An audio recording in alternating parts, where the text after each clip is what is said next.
वाशिम जिले के कमर गांव में आज सुबह उस समय हड़कंप मच गया जब एक बंदर ने गांव के खेतों में काम कर रहे महिला और पुरुष पर अचानक हमला कर दिया। इस हमले में दोनों को गंभीर चोटें आई हैं। घटना के बाद पूरे गांव में दहशत का माहौल है। जानकारी के अनुसार कमर गांव के खेत क्षेत्र में किसान दंपति सुबह की तरह खेतों में काम कर रहे थे, तभी एक आक्रामक बंदर ने उन पर हमला कर दिया। बंदर ने पहले महिला पर चपट्टा मारा और फिर उसके पति पर भी हमला कर दिया। दोनों को गंभीर रूप से घायल अवस्था में स्थानीय ग्रामीणों की मदद से प्राथमिक स्वास्थ्य केंद्र ले जाया गया, जहां उनका इलाज जारी है। ग्रामीणों का कहना है कि पिछले कुछ दिनों से गांव के आसपास बंदरों का झुंड देखा जा रहा था, लेकिन आज पहली बार इस तरह की घटना सामने आई है। बंदर के हमले से लोगों में भारी डर और बेचैनी फैल गई है। बच्चे और महिलाएं अब घरों से बाहर निकलने में डर महसूस कर रहे हैं। नमस्कार।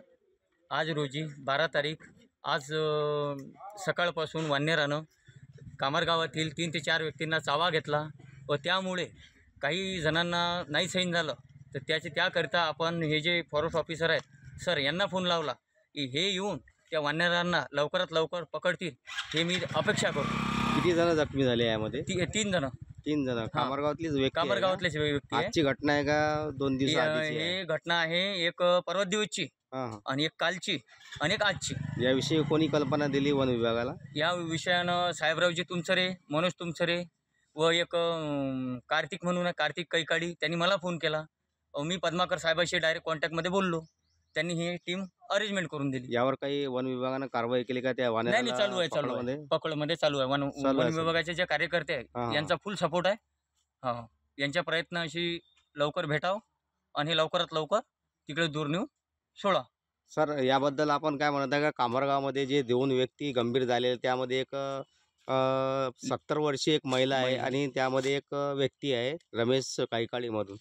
तर माझं असं म्हणणं आहे का कामरगावमधून तुम्हाला जे कंप्लेंट दिली असेल कोणा अथवा तक्रार दिली असेल अथवा तुम्हाला कॉल केला असेल, तर आपण जे टीम घेऊन आलेले आहे आता सध्या जे वानेर आहे, तर यावर आपण काय बोलू शकता? आपण त्यावर काय कारवाई करू शकता त्याबद्दल? प्रथमतः आज सकाळी सरपंच साहेबांचा फोन आला होता की त्या बाबतीत त्यांनी की माकडांचा इथे हैदोस असून हल्ला केलेला आहे। त्या अनुषंगाने तात्काळ मी आणि माझे अधिनिष्ठ वन कर्मचारी तसेच आमची पूर्ण जी टीम आहे ती इथे तात्काळ कामरगावला हजर झालो। त्यानंतर त्या वानेर बहुधा कामरगाव गावात न मिळता आम्ही ते तिथे निघून गेलेले असल्याचं माहिती झाल्यानुसार त्याचा शोध घेतला। त्यास आता सध्याच्या परिस्थितीत आपण चिंतामणी कॉलेजच्या मागे असल्यामुळे ते रेकग्नाइज केलं, परंतु तो वानरांचा पूर्ण कळप आहे। त्याच्यामध्ये भौतिकरित्या त्या जे हैदोस करणारा वानेर आहे त्याला स्थानिक नागरिकांकडून ओळख करून घेऊन भौतिकरित्या पकडण्याचा तसा आम्ही पुरेपूर प्रयत्न करीत आहोत।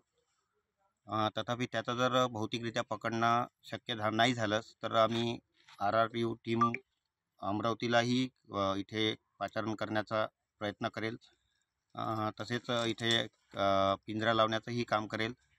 जे जखमी झालेले आहेत त्यांच्या बाबतीत मी स्वतः त्यांना भेट घेऊन त्यांचं सांत्वन देखील केलेलं आहे आणि पूर्ण मी कामरगाववासियांना पूर्ण नागरिकांना मी आवाहन करू इच्छितो की वनविभागास आपल्या वयोवृद्ध आणि बालगोपाल यांना सध्या हा माकडाचा जो चावा घेण्याचा प्रकार चालू आहे त्यामुळे थोडंसं सतर्क ठेवून सुरक्षित ठेवावं। शक्य झाल्यास मी तर वनविभागाचा पूर्ण प्रयत्न करून त्यास पकडण्याचा प्रयत्न करू, तोपर्यंत तरी संपूर्ण कामरगाववासियांनी आम्हाला सहकार्य करावं।